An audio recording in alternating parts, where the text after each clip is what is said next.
If you want to record a POI on your Suunto 5 or Suunto 9 watch, you will need to go onto the Suunto application and make sure your watch is not in an activity mode. Otherwise it will show as buzzy and you will not be able to sync your watch with the Suunto app.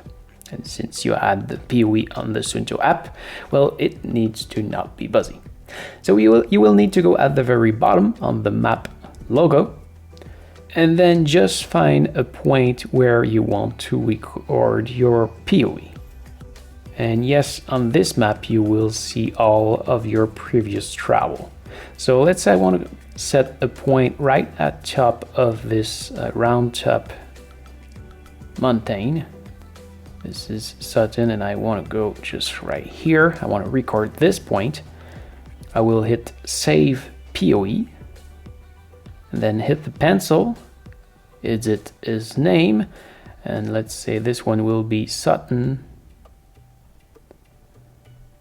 top. And okay, and then save.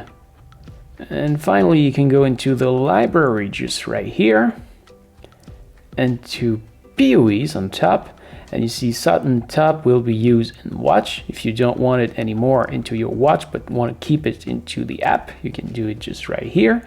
And if you had it to use in watch, it will sync as you see at the bottom.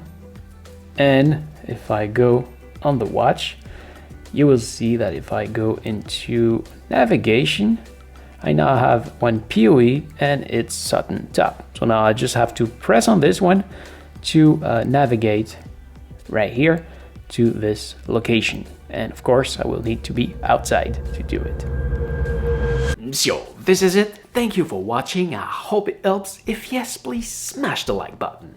If you are planning to buy this watch, you can see my link in the description. And don't forget to subscribe to my channel so you can find me back easily next time you need help. If you want to see my other tutorial about this watch, you can see my playlist just right here, and you can also find me on my main channel just right there. Thank you for watching, take care, and see ya.